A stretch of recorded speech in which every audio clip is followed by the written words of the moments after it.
काल इति कालविदो दिशा इति च तद्विदः वादा इति वादविदो भुवनान्नीति तद्विदः। ज्योतिर्वेत्ता लोग, ज्योतिषी लोग कहते काल ही पारमार्थिक वस्तु है। काल इति कालविदा, लेकिन वह उचित नहीं है, क्योंकि वह काल एक है कि अनेक है पूछा जाए। यदि एक है तो मुहूर्त व्यवहार गलत हो जाएगा। तन नानात्वे अभी न स्वातंत्र, यदि अनेक है फिर स्वतंत्रता नहीं रह गई। अन्य विषयत्व प्रतीत है कि व्यवहार औपाधिक है, ऐसा भी कह सकते हो, क्योंकि व्यवहार कारण काल उपाधि संबंध से अतात्विक हो जाएगा। यदि उपाधि मान भी लिया जाए, उपाधि का संबंध से काल में भी उपाधिगत गुण दोष आ जाएंगे। ये काल क्या निरवय है क्या? आत्मा जैसे ये निरवय है तो मुहूर्त इसका अवयव कैसे हो जाएगा? काल को सावय माने गए फिर तो उपाधि का दोष उसमें आ जाएगा या आपत्ति हो जाएगी। और उपाधि असंबद्ध है तो फिर व्यवहार के योग्य नहीं रह जाएगा। इस उभयत स्पर्श रज्जु होने से आपकी यह कल्पना उचित नहीं होती है। और अन्य आश्रित ने भी स्वीकार करना पड़ जाएगा। उदय काल अस्त काल इत्यादि क्रियाधर्मत्व प्रतीत है स्फुटत्वात्, क्योंकि अन्य विषयत्व प्रतीति भी स्पष्ट है कि उदय काल अस्त काल इत्यादि में क्या हो रहा है? उदय और क्रिया जो अस्तादि क्रियाओं को लेकर के ही वह प्रतीति होती है काल का भेद। अतएव काल भेद जो नानात्व है वह अन्य आश्रित हो गया, अन्य निमित्तक हो जाएगा। निमित्ता पाए निमित्त का सपाय हो जाएगी। न च क्रियाधर्मत्व काले भी तदुत्पत्ति दर्शनात्, अन्यथा काल अनवच्छिन्नत्वेन क्रिया नित्यत्व आपातात इत्याह। और क्रियाधर्मत्व काले भी न च, इसे विचार भी विकल्प करके उठाया जा सकता है। काल में क्रिया का धर्म है या नहीं? यदि नहीं है कहोगे, कभी नहीं कह सकते। क्यों? तदुत्पत्ति दर्शनात्, क्रिया की उत्पत्ति देखने को मिलता है। काल अनवच्छिन्नत्वेन, अन्यथा नहीं तो क्या होगा? काल अनवच्छिन्नत्वेन, काल अवच्छिन्न नहीं रहेगा तो क्रिया नित्यत्व आपत्ति, फिर क्रिया नित्य हो जाएगी। उदय क्रिया क्रिया आदि, लेकिन नित्यत्व न हम लोगों का अनुभव भी नहीं है कि उदय काल कब होता है? सुबह, अस्तकाल शाम को, भिन्न भिन्न दिख रहे हैं। इसे नित्य तो है नहीं क्रियाएं, अनित्य तो माननी पड़ेगी। अनित्य क्रिया धर्म वाला होने से वो वस्तु भी अनित्य हो जाएगा। अतः काल को पारमार्थिक वस्तु नहीं मान सकते। दिशा तद्विदा, स्वरोदय के वेत्ता लोग कहते दिशाओं को ही पारमार्थिक वस्तु मानो, वह भी भ्रांति मात्र है। तद विदामपि पराजय दर्शनात्, क्योंकि जो है उसका जानकार लोग भी पराजय को प्राप्त होते हुए देखने को मिलते हैं। तविदा मैंने दिक के शकुन को जानने वाले लोग उसको देख करके विजय के लिए जो लड़ाई लड़ने गए फिर वहां हार के आए, यही देखने को मिला है कथाओं में, पुराणों में ही। पूरा उन्होंने दिक्षुल देखा, सर्वोदय क्या था मैंने, दिक्षुल क्या था है ना। अमुक कार्य करना है तो उत्तर दिशा में अमुक वार को जाना चाहिए, अमुक तिथि को जाना, अमुक तिथि को नहीं जाना है, दक्षिण दिशा में कब जाना नहीं जाना। दिक्षुल चक्र छापते हैं ना कुंडल, इसमें पंचांग में इसमें छपा हुआ है, श्लोकों में भी है। श्लोकों में जो उसी को चित्र में करके छाप देते दिक्षुल चक्र। उसको बहुत तो संक्षेप में देते हैं, लेकिन बहुत विस्तार है ये तो। किस कार्य के लिए किस दिशा में, कौन सी वार में, कौन सी तिथि में, कौन सी नक्षत्र में, एकदम सूक्ष्म चिंतन है। इतना सब देख करके मुहूर्त निकाल करके आदमी गया, फिर भी हार गया। इतना ज्ञान रख करके उसके अनुसार आचरण करने से क्या लाभ हुआ? और यदि पारमार्थिक नित्य सत्य वस्तु होता फिर तो हारना नहीं चाहिए उसके अनुसार जब गया है तो। लेकिन प्राणों में भी देखा गया है ना, मुहूर्त देख करके पत्नियां आरती उतार करके भेजती है लड़ाई लड़ने के लिए, लेकिन वहां गया मर ही गया। कितनी ऐसी पुराणों में घटना है। इसलिए कहते हैं कि यह पराजय को देखने को मिलता है। अतः यह भी केवल भ्रांति मात्र सोचना कि दिशाएं पारमार्थिक वस्तु है, यह भी ठीक नहीं।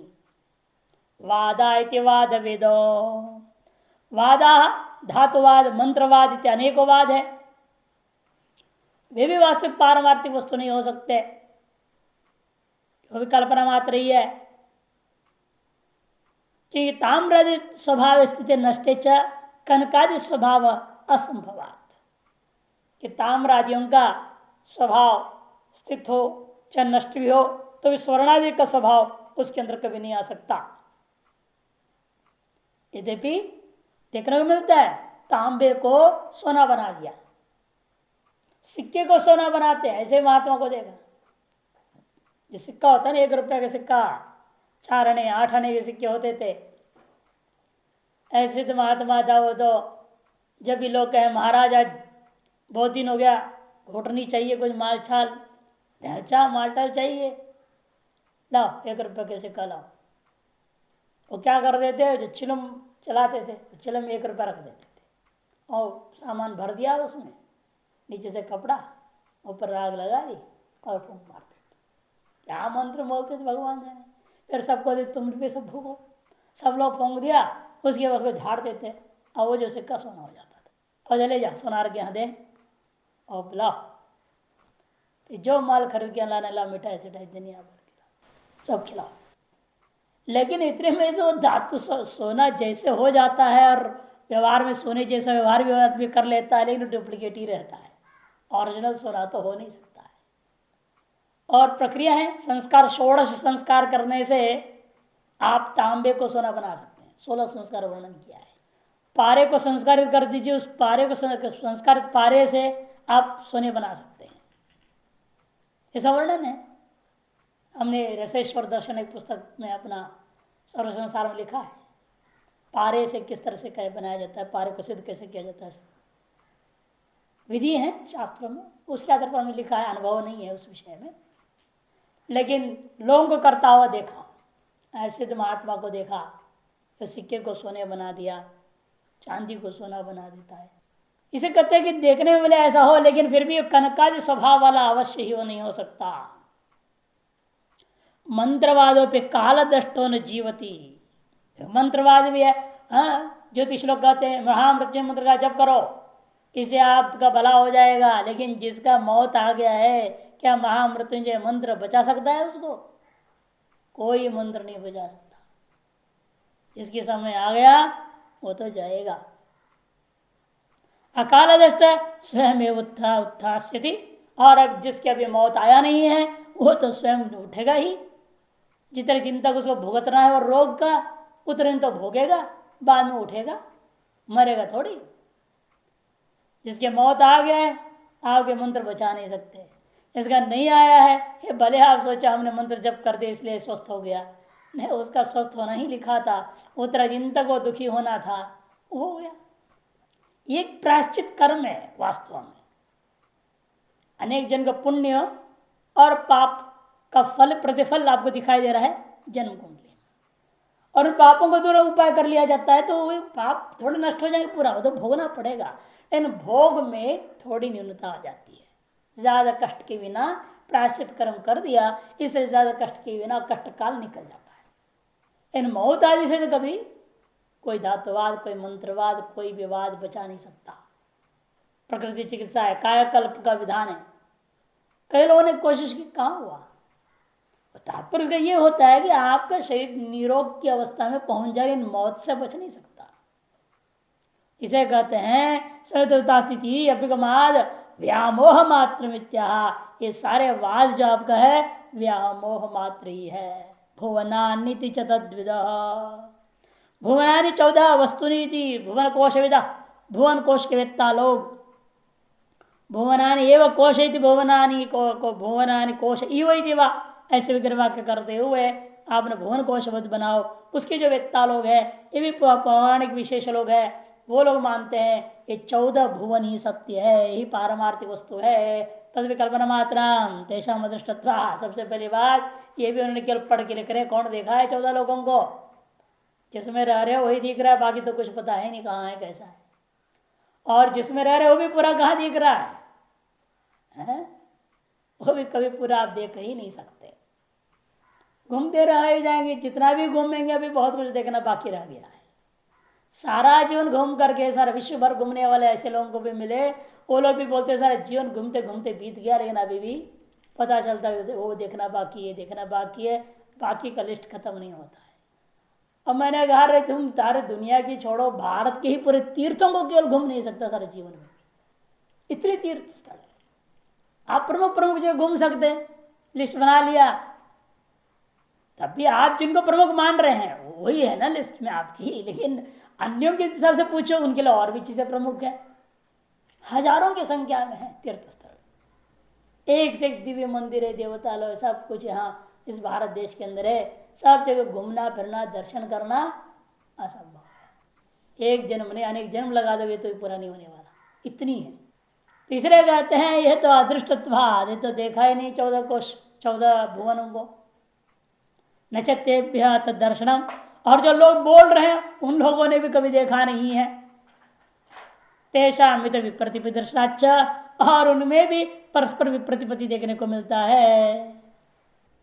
अतएव भुवनानि पारमार्थिक वस्तु है, ये भी ठीक नहीं। मन इति मनोविदो, बुद्धिरिति च तद्विदः, चित्तमिति चित्तविदो, धर्मा धर्मौ च तद्विदः।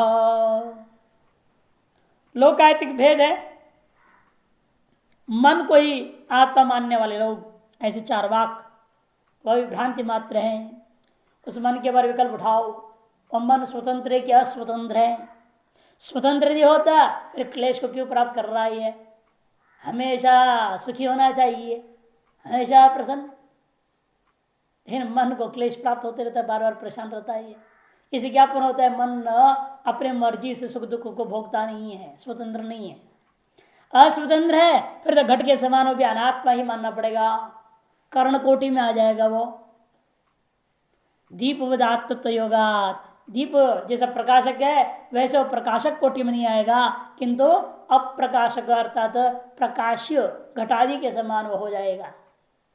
इसलिए मन को मानने वाले का मत भी ठीक नहीं।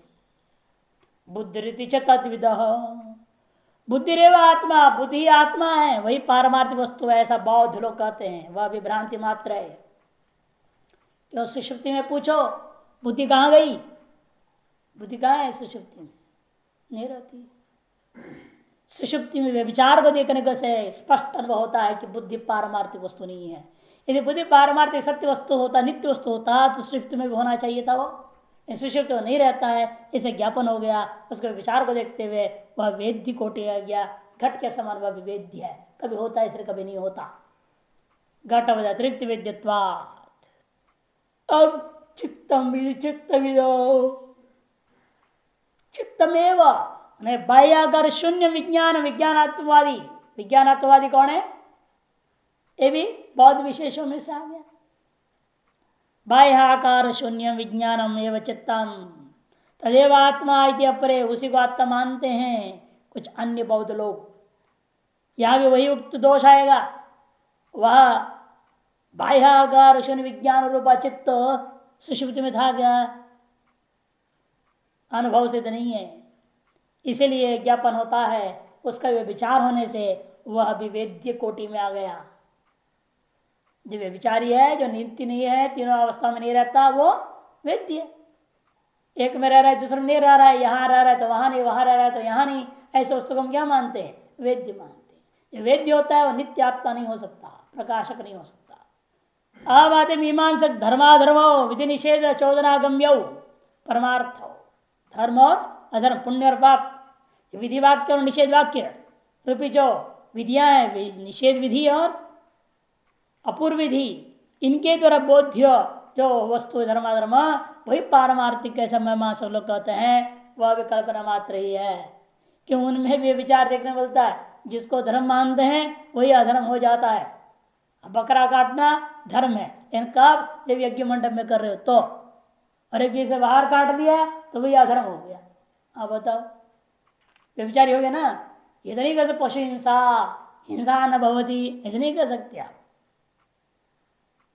किंतु पशु हिंसा न करके कृत्वर्तनी हिंसा ऐसा करना पड़ा, हिंसा न भवती विहितत्वात्, है ये नहीं, अग्निहोत्रादिवत कृत बाह्य हिंसा हिंसा भवती निषिद्धत्वात्, है ना, कहा उन्होंने निषिद्ध होने से।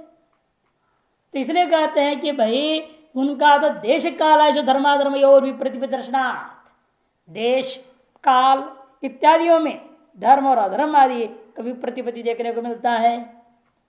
घर में झूठ बोलो तो काम चलेगा, लेकिन हरिद्वार के झूठ नहीं बोलना। देश तीर्थ स्थल में, है ना, विशेष विधान है तीर्थ यात्रा करने में। तीर्थ यात्रा खंड में देखोगे, पुराणों में सब जगह में आता है, अनेक विधि ग्रंथ है, धर्मशास्त्र ग्रंथों में तीर्थ यात्रा करते क्या क्या नियम पालन करना चाहिए, तीर्थ स्थल में क्या करना क्या नहीं करना, ऐसी विधियां हैं।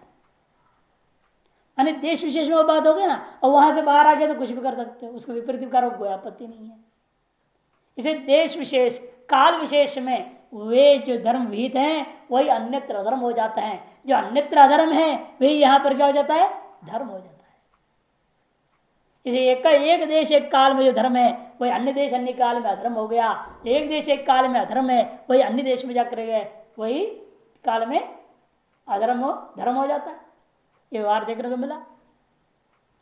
और इस विषय में तो योग सूत्रकार ने महाव्रतम में कहा ही है, देश काल निमित्त को लेकर के महाव्रत की व्यवस्था दे दिया उन्होंने। जैसे ठंडे जल से स्नाना बुखार वाले के लिए अधर्म है। अब बुखार हो ठंडे जल से नहाए तो क्या होगा, और बढ़ेगा, है या नहीं। और इधर शाम तो धर्म, और अन्यों के लिए शीत जल से स्नान करना धर्म। चीज वही है, स्नान है, लेकिन ठंडे जल से नहाना कब, गर्म जल से नहाना कब, इस पर निर्भर है। इत्यम अन्यदपि ऊयम, इसी प्रकार अन्य अनेक दृष्टांत दिया जा सकता है। जुरादि आक्रांत क्रांत अवस्थायाम आह पंचविंशगैत्येके षड्विंशति चापरे एकत्रिंशगित्याहुर अनंत इति चापरे। पंचविंश का 25 तत्व है, तो ऐसे सांख्य पहले भी सांख्य लिया, वो सांख्य और सांख्य मंत्र क्या है, वो सांख्य ने कहा 3 गुण ही पारमार्थिक है और बाकी सब अपारमार्थिक के परिणाम है। 3 गुणों का परिणाम है ना सारा जगत, महद अहंकार मन इंद्रिया भूत भौतिक सारा परिणाम होने से वो अपारमार्थिक वस्तु मानते हैं। 3 गुण ही केवल पारमार्थिक वस्तु माना, लेकिन एक कहते नहीं नहीं पूरा 25 तत्व पारमार्थिक वस्तु है।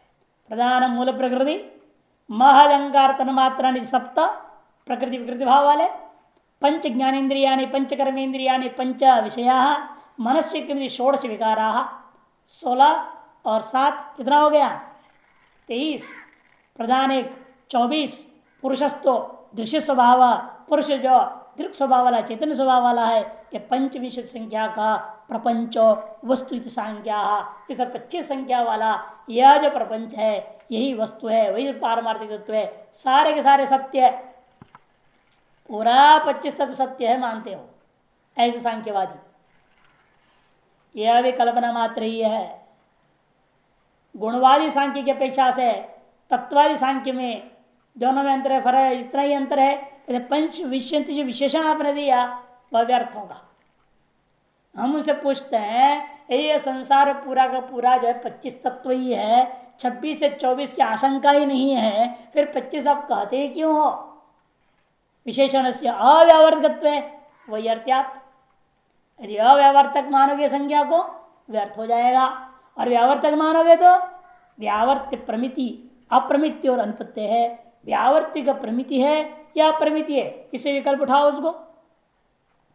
तत्वाना पंचविंशतित्व विशेषण न्यूनाधिक संख्या व्यावर्तनाय, न्यूनाधिक संख्या चेदि प्रमिता तथा न सा व्यावृत्ति भाग। टिप्पणी 1 में समझा रहे हैं, यदि मान लो वो व्यावर्तिक प्रमिति हो रही कि नहीं हो रही है। व्यावर्ति मैंने व्यावर्ति क्या है, 25 से ज्यादा 25 से कम संख्या वो व्यावर्ति है, इसलिए हम 25 बोल रहे हैं। 25 क्यों बोल रहे हो, मैंने ज्यादा नहीं कम नहीं, मैंने ज्यादा कम अन्यत्र आपको ज्ञात हुआ कहीं, किसने कहा है क्या 24 है करके, किसने कहा 26 है करके।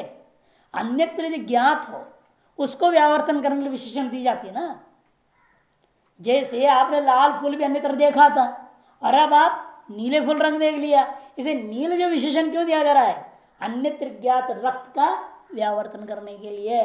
और अन्यत्र कहीं लाल फूल होता ही नहीं, फिर नीले रंग का फूल कहना व्यर्थ हो जाएगा विशेषण।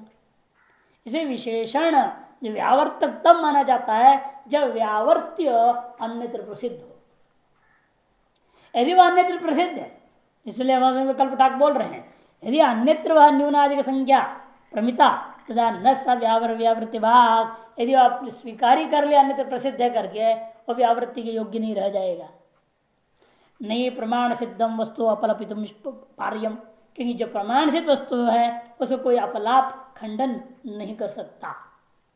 यदि अप्रमिता तथा बिना विशेषण व्यावृत्ता, यदि वह अन्यत्र प्रसिद्ध नहीं है फिर तो बिना विशेषण का व्यावृत्त हो ही जाएगा।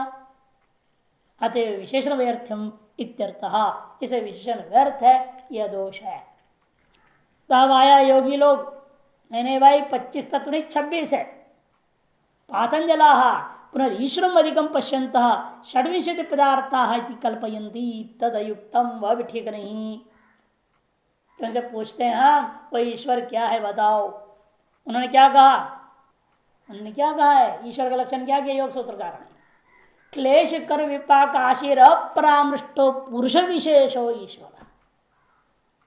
क्लेश कर्म और विपाक आशय अपरामृष्ट असंबद्ध जो पुरुष विशेष है उसका नाम ईश्वर। कि जीव क्या है? क्लेश युक्त है, पंचक्लेश है ना इसके पास। अविद्यास्पद राग द्वेष अवनेश्वर पंचक्लेश युक्त है, कर्मयुक्त है, विपाक फल भोगी है और इन सब की वासनाओं से ग्रस्त है। इनसे परामृष्ट है पुरुष जीव है, इनसे अपरामृष्ट पुरुष ही ईश्वर है। आक्रम है तो पुरुष हो भी पुरुषांतर भावाद, पुरुष अंतर्भावाद अधिकत्व अनुपपत्ति है। पुरुषों में अंतर्भाव हो जाने से उससे विलक्षणता और अधिकत्व का जो आप जो कथन करते हो वह युक्त सिद्ध नहीं हो सकता। अनंतर्भाव और यदि अनंतर्भाव कर दोगे तो घटवद अनिश्वर प्रसंगात, घट के समान वह भी पुरुष है, भिन्न जड़ घटादि के समान वह भी जड़ हो जाएगा। अरे उनका भी मत ठीक नहीं है। तब पुनः शैव आए, जो तीन रत्न को ही परमार्थ मानने वाला शैव से अलग ये शैव है जो 31 तत्व को पारमार्थिक मानते। एक त्रिंशक इत्याहो अनंत इति चापरे, एक त्रिंशक मन 31 तत्व को मानते हैं लोग। या 25 में 6 जोड़ना, इनका ईश्वर अलग है ना, पहले से शिव है इनके पास, इसे ईश्वर को अलग निकाल दो। सांख्यों ने जो 25 कहा था उसमें 6 को जोड़ दो, 25 और 6 31 हो जाएगा। 25 और 6 31 हो जाएगा। 6 कौन है? राग 1, अविद्या 2, नियति 3, काल 4, कला 5, माया 6। एव एक पदार्थ ब्रुवते तन्ना, वो ठीक नहीं। क्लेशत्व पे राग अविद्या और अवांतर भेदवद अस्मिताद्रव्य संख्यातरेका, आपने क्लेश से अलग जो क्लेश के अंतर्गत है ना, राग और अविद्या दोनों ही क्लेश के अंतर्गत, पंच क्लेश के अंतर्गत है। अविद्या अस्मिता राग द्वेषाभिनिवेश, इसलिए राग और अविद्या दोनों क्लेश के अंतर्गत है। अंतर्गत होते हुए उसको दो अलग आप ले लिया। जब इन दो को ले रहे हो, जो क्लेशांतरवर्ती दो को गणना कर रहे हो, बाकी तीन को क्यों छोड़ो? वो भी जोड़ो, वो भी जोड़ दो तो क्या होगा? 31 से 3 और जुड़ गया 34 हो जाएगा, बढ़ते ही जाएगा संख्याएं। जो जिसमें अंतर्भूत है उनको अलग क्यों गिन रहे हो आप? इसी प्रकार से कहते क्यों तद भिन्नत्व संज्ञात रागोपलक्षित अधिक हो गया। अविद्या को हम राग से उपलक्षित कर देंगे, फिर तस्या पे अविद्या उपलक्षित ना, फिर राग को भी हम अविद्या से उपलक्षित उल्टा कर सकता हूं, किसी एक को रख सकता हूं। न्यूनता आपाता फिर तो 31 में 1 घटेगा 30 हो जाएगा। आपकी प्रतिज्ञा हानि हो जाएगी 31 पदार्थ की। अविद्या मायोश्च, और दूसरा अविद्या अलग और माया अलग गिनाया आपने, उन दोनों को एक माना जाए या भिन्न माना जाए। अविद्या मायोश्च एकत्वाद अवांतर भेदे च नियतो वपि तदुपपत्ति है। अविद्या और माया वास्तव में एक है, फिर भी इनके अवांतर भेद मानोगे ये समझ फिर काल और नियति में भी आ जाएगा। नियतोपि नियतिर दैवम, नियति कहते दैव, भगवत इच्छा से हो जाता है। ऐसे होता है भगवान की इच्छा से हो गया, हमारा कुछ नहीं है। शुभाशुभत्वाभ्याम अवान्तर भेद सत्वेना संख्यातिरेकापत्य है। शुभ और अशुभ से भिन्न एक अवान्तर भेद नियति को अलग यदि स्वीकार करोगे फिर तो संख्या की और भी संख्या बढ़ेगी। नियति आपने मान लिया, फिर पुण्य पाप भी अलग मान लो, और दो जुड़ेगा, 31 से 33 हो जाएगी। इस तरह से संख्याओं की तो भरोसा ही नहीं लगता। तत्पत्य है संख्या तिरेकतादवस्थ्याम काल कलासु च तत्प्रसिद्ध है। काल और कलाओं में भी इसी प्रकार से देखने को मिलता है। कालावेश मास ऋत्वादि अवान्तर वेद से प्रसिद्धत्वाद, काल में भी अवान्तर वेद है। काल में क्या अवान्तर वेद है? संवत्सर है, फिर अयन है, फिर ऋतु है, मास है, पक्ष है, सप्ताह है, दिन है, सभी दिन और रात है। अवान्तर वेद तो बहुत है, इन अवान्तर वेदों को भी गिनते जाओ फिर तो पता ही नहीं कितनी संख्या हो जाएगी पदार्थों की। इसलिए दूसरा खड़ा होकर बोल दिया महाराज ऐसे गिनते जाओगे तो पदार्थों की संख्या ही नहीं है, अनंत इतिचा पर है, अनंत पदार्थ। पदार्थ भेदो न नियतो अस्तित्व के चेत तदपि न वादी नाम विवाद दर्शनात्। ये भी तुम नहीं कह सकते हो, वादियों में लड़ाई देखने को मिल रहा है, कोई एक, कोई दो, कोई तीन, कोई 7, है ना, कोई 11, कोई 16, कोई 25, कोई 26, कोई 31, कोई 33, कोई 36, कोई 56, शत पदार्थी भी 100 पदार्थ वाला भी बैठा हुआ है। आपस में भिड़ंत लग रहे हैं, कहते हम इससे ज्यादा नहीं मानेंगे, हम इससे ज्यादा नहीं मानेंगे। वो उसने जो अधिक बोल दिया वो हमारे अंदर आ गया बोल देगा, और जो कहते हैं कम बोला हुआ के विरुद्ध में अधिक बोलने वाला बोलता है भाई आपने इसको नहीं गिना, आपके ग्रंथ में न्यूनता है। ये पृथक समझाने के लिए जरूरी है, ये अलग गिनना चाहिए था, आपने नहीं गिना, इससे आपका दर्शन ठीक नहीं। अधिक गिनने वाले को छोटे वाले क्या करते हैं, कम गिनने वाले वो कहते आपने जो अधिक गिना है वो हमारा अमुक पदार्थ में अंतर्भाव हो जाएगा बोलेगा, है ना। 7 में क्या हुआ, 16 का अंतर्भाव कर दिया। नहीं आए को ने जो 16 कहा था उसको वैशेषिकों ने आपने 7 का अंतर्भाव कर दिया। और नहीं आए क्या कहते उसके जवाब में, अरे तुमने कम गिना दिया, नतीजा है किसी को मोक्ष ही नहीं होगा। कैसे होगा? आदमी को जब तक स्पष्ट नहीं होगा सकल पदार्थों का ज्ञान, तब तक केवल 7 पदार्थ के ज्ञान से लोगों को संसार के बारे में विवेक हो नहीं सकता स्पष्ट। इसे 16 पदार्थ जरूरी है तत्वादि गंग के लिए।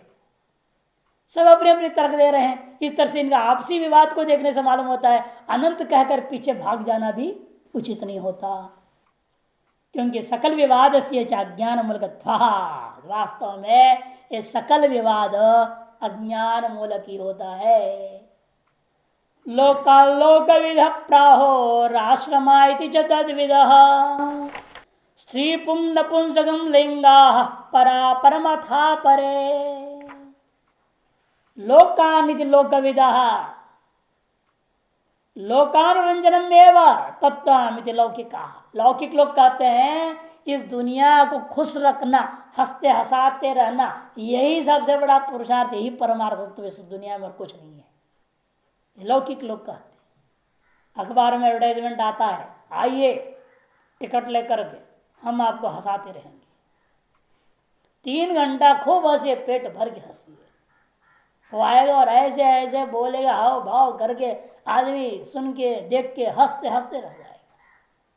एक संस्था बनी हुई अंतरराष्ट्रीय स्तर पर जिसका नाम है ह्यूमर क्लब इंटरनेशनल।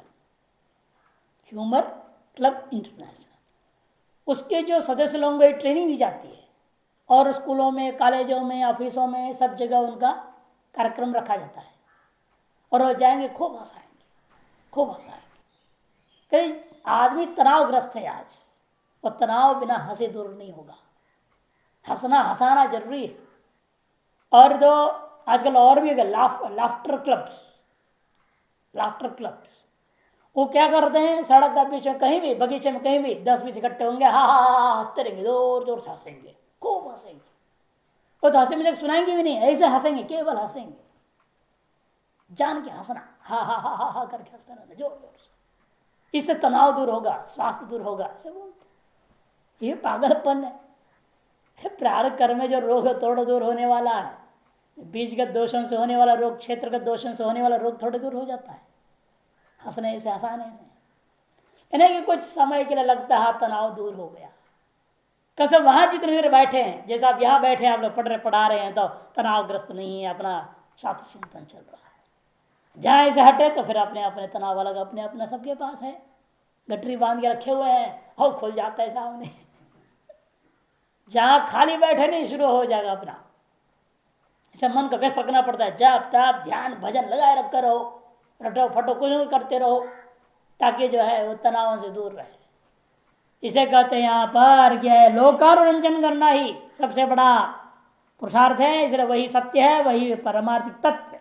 ये भी ब्रह्मात्र है, लोक से भिन्न रुचित्वात्, कि हर आदमी के अनुरंजन की प्रक्रिया अलग है ना। लोकानुरंजन कैसे करोगे, किसकी रुचि क्या, कैसे आपको मालूम होगा।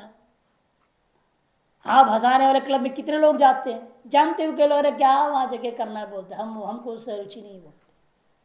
हर व्यक्ति के मनोरंजन की प्रक्रिया अलग अलग है। हर व्यक्ति को क्रिकेट से मनोरंजन होता है क्या, किसी को हॉकी से होता है, किसी को फुटबॉल से होता है, किसी को किसी खेल से होता है, किसी को कोई खेल से होता नहीं, खेल से नफरत है।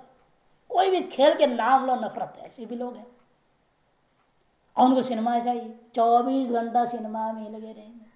और ऐसे लोग हैं जो सिनेमा के नाम पे नफरत करते हैं।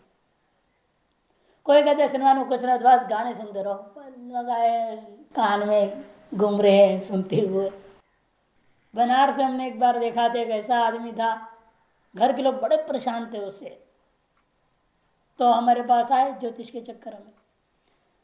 लेकिन हमने कहा उस बालक को देखूं मैं, कहते महाराज तो सड़कों में कहीं भी आपको दिखाई देता है, चारों तरफ घूमते रहता है वो, ये कौन है वो, हमने तो ध्यान नहीं दिया। उन्होंने कहा ठीक है हम आपको दिखा देंगे एक दिन। फिर वो 2-4 दिन बाद वो लोग लगे रहे, जब उस गली से आगे हम स्वामी जी को बुलाएंगे, और हम भी होना चाहिए ना मठ में, हम तो पढ़ाई में इधर चले जाते हैं। और ऐसा मौका ढूंढा, वो उस गली में आया और हम भी वहाँ थे, छुट्टी के दिन, अष्टमी का दिन था, वो उसी गली में पहुंचा, टीडी नंग गली में। और लोग तुरंत आसरा समझ समझ, देखो देखो ऊपर से देखो, छत से दिखाया। फिर दौड़े दौड़े नीचे गया, देखा उसको, और उसको होश ही नहीं है। वो क्या करता, छोटा सा टेप रिकॉर्डर जेब में, और उसमें कान फिसल रखा है, नाचते रहता था सड़क पे, गाना सुन रहा है, नाच रहा है, पागल सा। और तो होश भी नहीं, हम कहाँ खड़े हैं, कब चल देता है, कब खड़ा हो जाता है, कब घर पहुंच गया पता नहीं, कब खा लिया पता नहीं। उसका मनोरंजन उसमें टिका हुआ है सारी जिंदगी, वही परम पुरुषार्थ हो रखा है उसके लिए। हमने कहा ये तो कैसे, इसका तो क्या इलाज करें, कुंडली से कोई इलाज थोड़ा होने वाला है इसका। मैंने कहा इसका कुंडली उंडली पूजा पाठ से तो इलाज होने वाला है नहीं। एक ही बेटा होने से उसको डांटते भी नहीं थे, कुछ भी नहीं बोलते थे, कहीं कुछ कर न ले, डर होता है ना, कहीं फांसी न लगा ले, जार न खा ले, तो रोक भी नहीं सकते। बड़े उपाय से खैर उसको धीरे धीरे 3 महीने में रास्ते में लाया गया, बात अलग चीज है। लेकिन ऐसे लोकानुरंजन कोई भरोसा ही नहीं, किसकी रुचि किस में है। किसको खाने पीने में है लोकानुरंजन है, सवेरे से शाम तक कुछ ना कुछ मिलते रहना चाहिए खाने पीने को, इधर रखा डिब्बा उधर रखा डिब्बा, खोल रहे हैं, इधर खा रहे उधर खा रहे उधर खा रहे, दिन भर लगे हैं, तो उसी में तो मजा आ रहा है, जिंदगी वही काट रहा है। हम बोलते भी है अरे भगवान ने पाचन शक्ति भी दे रखा है, तो क्या मैं खाने को भी दे रखा है, पचाने का शक्ति भी दे रखा है, बढ़िया है, खाते रहो पचाते रहो, खाते रहो पचाते रहो, लगे इसी में जिंदगी पूरा। सब तरह के लोग, लोकानुरंजन का कोई नाप तौल नहीं है ना, अमुक तरीके से हम दुनिया को मनोरंजन करेंगे। वही कहते लोकस्य भिन्न रुचित्वात् तद अनुरंजन से ईश्वरेणा भी कर तुम अशक्यत्वात्, ईश्वर भी इस दुनिया का मनोरंजन नहीं कर सकता, तो आम आदमी क्या करेगा कोई दूसरा, इसे ये भी मत ठीक नहीं। और आश्रमादि विदा दक्ष प्रवृत्ति लोग, कहा कि आश्रम धर्म में परमार्थिक तत्व है। ब्रह्मचर्य आश्रम, गृहस्थ आश्रम, वानप्रस्थ आश्रम, संन्यास आश्रम, ये जो आश्रम धर्म है ना, यही पारमार्थिक तत्व ऐसे समर्थन देते हैं, वह भी ठीक नहीं। वेश से आश्रम शब्दार्थत्व है, आश्रम क्या होता है बताओ, वर्ण और आश्रम की व्यवस्था क्या है। वेश के आधार पर वर्णाश्रम तय करोगे, आज तो कोई तय नहीं हो, सब पैंट शर्ट बराबर पहन रहे हैं। चोटी तो सभी रखते हैं, ब्राह्मण क्षेत्र में शूद्र, शूद्र को भी चोटी रखने का नियम है, जन्म नहीं बन सकता, चोटी रखना पड़ता है। बांधने का नहीं, बस ये चोटी बांधेगा नहीं, बाकी तीनों बांधेंगे। तो वेश के आधार पर भी, लेकिन आप वास्तव में ब्राह्मण क्षेत्र शूद्र व्यवस्था या ब्रह्मचर्य ग्रस्त वान संन्यास आश्रम व्यवस्था वास्तव में नहीं कर सकते। वेश से आश्रम शब्दार्थत्व शूद्रादि प्रसंगात, शूद्र आदियों में भी आश्रम प्रसक्ति हो जाएगी। जातिश्च दुर्वेचत्वात्, और जाति की बात कहोगे उसका तो कोई विवेचन ही नहीं कर सकता। दुर्वेचत्वात् तत्त जातिमति पुंसरेतो भवतु अस्य जाति विवेचनम साधनत्वे तत्पुंसस् तज्जातीयत्वे तत्पूर्वम उपेक्षा इत्येवं अनवस्थया सदृशो अनाश्वास एव जातु इत्यर्थः। टिप्पण समझाया कि जाति अगर कैसे करोगे, पुरुष की जाति मानोगे स्त्री की जाति मानोगे? जब भिन्न भिन्न जाति वाले शादी कर लेते तब क्या करोगे? न पुरुष का जाति न स्त्री का जाति, दोनों से एक वर्ण संकर जाति माना। उन वर्ण संकर एक दूसरे वर्ण संकर से जाति करते क्या होगा? संकर संकर जाति। और संकर संकर और दूसरे संकर से कहाँ तक जाएगा? क्या क्या नाम रखते जाओगे? मनुस्मृति का तो थक गए और कहते इसे आगे सब पशु मान लो, आदमी होता पशु मान लो, कहाँ तक गिनेंगे हम? इनके आपसे मेल मेल होते रहेगा, खिचड़ी खिचड़ी खिचड़ी खिचड़ी खिचड़ी, कितनी हम तालमेल करते जाए, कितने संज्ञा हम देते जाए, उससे आगे को समझना पशु से खराब है, मनुष्य नहीं। ऐसा कर दिया। ये तो कर्दम ऋषि के सब मनु ने अपना बेटी ले गया, तो कर्दम ऋषि कहते हैं मैं तो ब्राह्मण हूं और आप क्षत्रिय, भले राजा हैं लेकिन आपकी बेटी को मैं नहीं शादी कर सकता। तो कहता है आप केवल हमारे कर्म को देकर बोल रहे हैं कि मैं क्षत्रिय हूं, और आप अपने कर्म क्या बोल रहे हैं ब्राह्मण हैं आप, या गुण को लेकर बोल रहे हैं? गुण और कर्म दोनों को लेकर बोल रहे हैं, तो भी जन्म को लेकर बोल रहे हैं कि आप किस आधार पर आप बोल रहे हैं? मनु ने पूछा। इसीलिए क्योंकि आपके पिता जो प्रजापति थे उसके 10 पुत्र हुए, आप लोग 10 में थे तो 4 तो ब्राह्मण हो गए। ऐसे कैसे होगा? एक बाप के 4 बेटे ब्राह्मण, 2 बेटे क्षत्रिय हो जाएं और 2 जो है वैश्य हो जाएं और 2 शूद्र हो जाएं, ये कैसे हो जाएगा एक ही बाप का? ये तो हो नहीं सकता। ये जन्म से लेकर तो जाति की व्यवस्था आप जो कर रहे हैं तो ठीक बनेगा नहीं। भले आजकल जन्म के आधार पर चल रहा है, बात अलग चीज है। अंत में वहां विचार होने के बाद भागवत में है ये, तब उन्होंने कहा वयो गुण चर्या, वय आपके वय के योग्य मेरी बेटी, आयु के हिसाब से आप मान लो 30 के हो तो 25 की है तो बिल्कुल फिट है, आयु के अनुसार सेट है, शादी कर सकते हैं आप। गुण की बात करते हो, गुण भी दोनों में आपके जिसके अंदर सद्गुण आप अपने आप मानते हो वैसे ही गुणशीला मेरी बेटी है। आचरण की बात करते हैं, बिल्कुल एक ब्राह्मण की पतिव्रता नारी होने लायक जो आचरण है जीवन में, वो संस्कार हम लोगों ने इसको दे रखा है कि ब्राह्मण की पत्नी हो सकती है। और आज तक का शील की बात करते हैं आप, इसके साथ दुनिया में प्रसिद्धि है, देवता लोग भी इसको ले जाना चाह रहे हैं, लेकिन हम आपको ही देना चाह रहे हैं। कहते हैं इसलिए वयो गुण शील चर्या, ये 4 के दृष्टिकोण से आप मानते हो तो आपकी योग्य बेटी है, इसको रख लो, शादी हो गई। न वहां वर्ण देखा गया, न जाति से जन्म से देखा गया, तो मुख्य रूप में ना गुण और कर्म ही था। इसलिए यहां पर कहते हैं कि जाति का भी आप जो है ना वर्णाश्रम व्यवस्था नहीं कर सकते हैं। दुर्वेचत्वा तन मूल से आश्रम से दर्शित अशक्य, इसलिए ये दर्श जाति वेश आदि को आधार बना करके आश्रम का व्यवस्था को आप दर्शा ही नहीं सकते हैं। संस्कार से देह समवायित्व पारलौकिकत्व योगात, और संस्कार के आधार पर कहोगे वह अभी भरोसा नहीं है। वो संस्कार कहाँ है? देह में है कि देही में है? न देह में है न देही में है, अध्यास में बैठा हुआ है वेदांत के अनुसार। पारलौकिकत्व योगात, और पारलौकिक भी हो नहीं सकता। असंगे चात्मनि तद समवायात, और असंग आपदा में कोई संस्कार हो नहीं सकता। इसे आश्रमादि की व्यवस्था के आधार पर ही आप जब पारमार्थिक तत्व कहोगे यह भी नहीं हो सकता। तो वैयाकरण आ गए।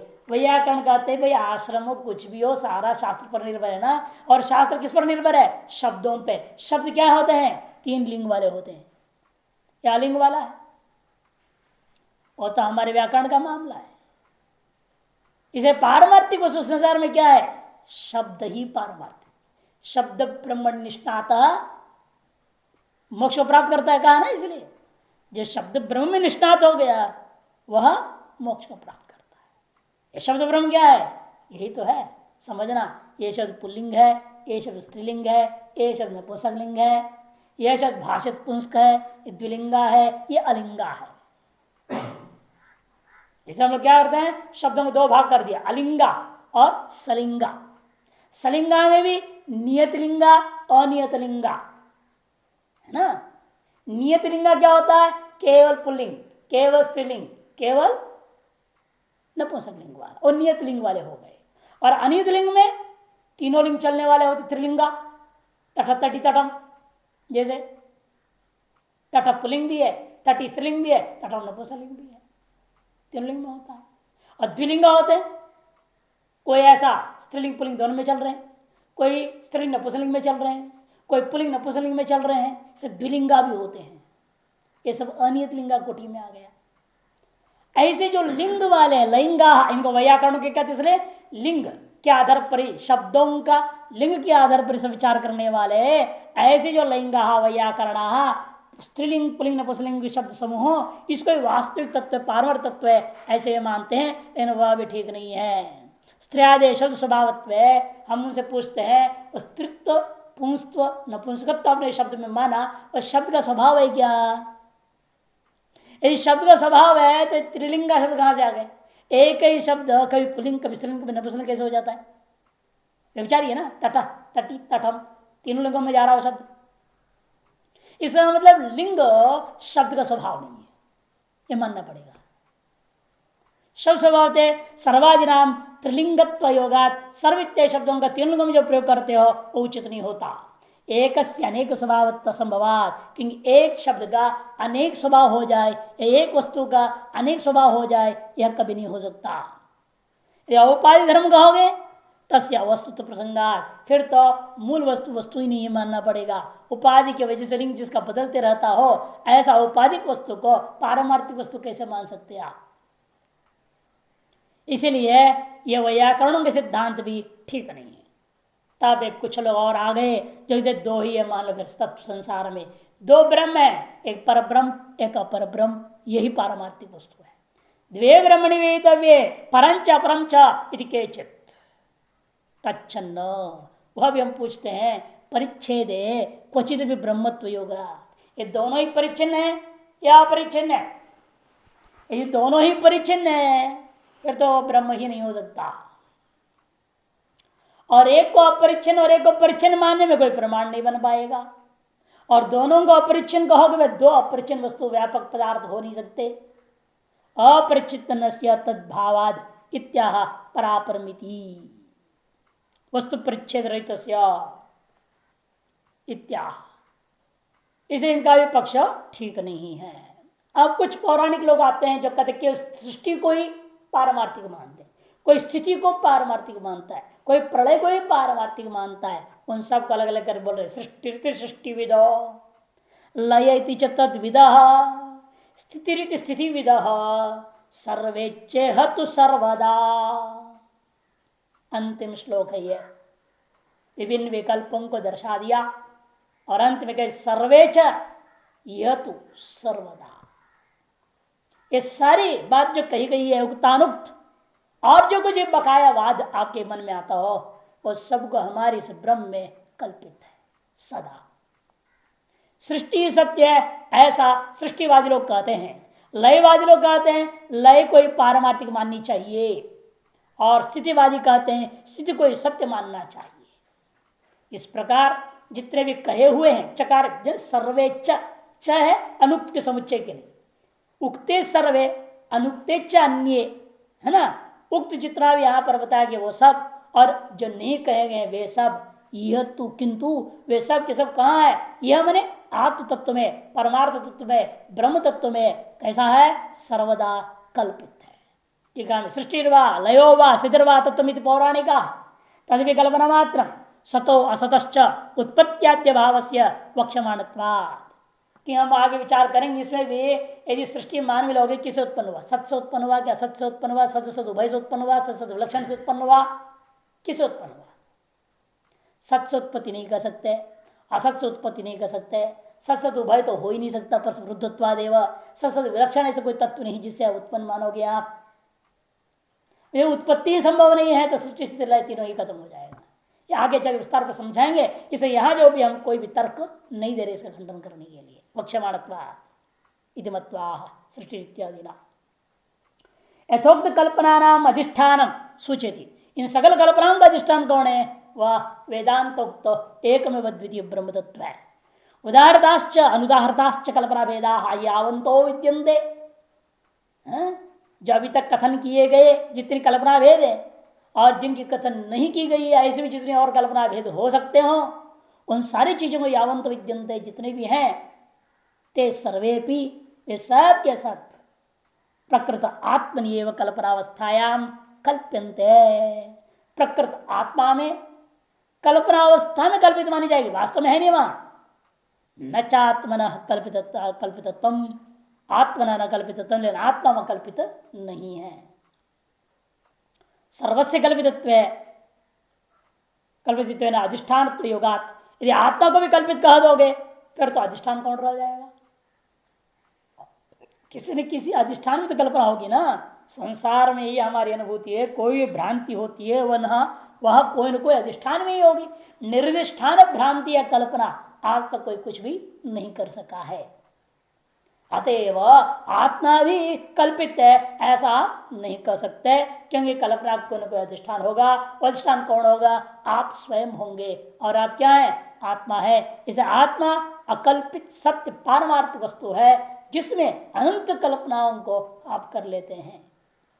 अंत में आकर के 20वें से लेकर 28वें तक के श्लोक की एक की पंक्ति में भाष्य बना दे रहे। देखिए, प्राण प्राज्ञो बीजात्मा तत्कार्य भेद इतरे स्थित्यंता। प्राण इति प्राण विदो से शुरू हुआ था 20वें श्लोक में। वह प्राण से लाने की लेना क्या है? प्राज्ञ को, बीजात्मा ईश्वराभिन्न को, समष्टि में ईश्वर, उससे अभिन्न व्यष्टि में प्राज्ञ, उसी में कल्पित तत्कार्य भेदा इतरे। वहां से और अंत तक यहां तक जितना भी कहा गया ऐसा उसी का कार्य भेद समझना। कहां तक? स्थित्यंता स्थिति विधा, यह 28वें श्लोक के तीसरे पाद में जो कही गई है वहां तक सारी की सारी कल्पनाएं उसी का कार्य भेद है। अन्ये च सर्वे लौकिका सर्व प्राणी परिकल्पिता भेदा रज्जम सर्पादय। अन्ये च सर्वे, अन्य भी जो कुछ भी लौकिका लौकिक है, सकल प्राणियों की परिकल्पित भेद है उसी प्रकार है जिस प्रकार रज्जु में सर्पादि भेदों की कल्पना है। तच्छून्य आत्मनि आत्मस्वरूप अनिश्चय हेतु तो अविद्या कल्पिता। तच्छून्य अकल्पित इत्यर्थ। तच्छून्य कल्पना रहित, कल्पितत्व रहित। तच्छून्य का अर्थ क्या है? आत्मा कैसा है? कल्पित नहीं है, कल्पितत्व शून्य। तच्छून्य बाकी सब कल्पित है और एक ऐसा है कल्पितत्व इसमें नहीं है। इसे तच्छुन्य मैंने कल्पितत्व शून्य, मैंने अकल्पिते आत्मनि का विशेषण है। अकल्पित आत्मा में आत्मस्वरूप का अनिश्चय का कारणीभूता जो अविद्या है उस अविद्या से कल्पिता पुंडीकृत अर्थ प्राणादि श्लोकानाम। प्राण आदि से शुरू करके जो श्लोकों में कहा गया है या 28वें श्लोक का तीसरा पाद तक इन सारी चीजों का पिंडीकृत एक सत्य संक्षिप्त अर्थ इतनी हो सकती है। हम इतना ही कहना चाहेंगे, कल्पना कल्पितत्व से रहित विशुद्ध आत्मा में कल्पित ये सारी चीजें हैं, इतनी ही इसका तात्पर्य है। प्रत्येक पदार्थ का व्याख्यान है फलगु प्रयोजनत्वाद यत्नो न कृता। प्रत्येक पद पदार्थ की श्लोकों के प्रत्येक पद पदार्थ के व्याख्यान करने में कोई विशेष प्रयोजन हमें नहीं दिख रहा है। फालतू प्रयोजन को देखते हुए व्यर्थ प्रयोजन मैं समझ रहा हूं, विशिष्ट प्रयोजन नहीं है, इसलिए मैंने कोई विशेष प्रयत्न नहीं किया है। अत्यल्प प्रयोजनता फलगु मैंने अत्यल्प प्रयोजनत्व, अत्यंत अल्प प्रयोजन होने के नाते हमने विशिष्ट प्रयास नहीं किया उनको शब्दों को व्याख्यान करने में। और इसका मतलब मध्यम और उत्तम अधिकारी के लिए इन श्लोकों की व्याख्यान आवश्यकता नहीं समझ करके भाष्कर ने व्याख्यान नहीं किया, किंतु आनंदकार टीकाकार ने क्या किया? मन बुद्धि वाले अधिकारियों के दृष्टिकोण से व्याख्यान कर दिया, क्योंकि उन्हें पता नहीं चलेगा इन शब्दों का अर्थ क्या होगा, क्या लेना। कई जगह सांख्य बार बार आ रहे हैं, तो वो सांख्य संग में फर्क क्या है, ये सब नहीं समझ में आती है ना। शैव भी 2 बार आ गए, बौद्ध भी अनेक प्रकार आ गए, तो उन भेदों को कौन समझाएगा, मंद बुद्धि वाले ग्रहण नहीं कर पाएंगे। उसके लिए आनंदकार ने विस्तार रूप में समझा दिया।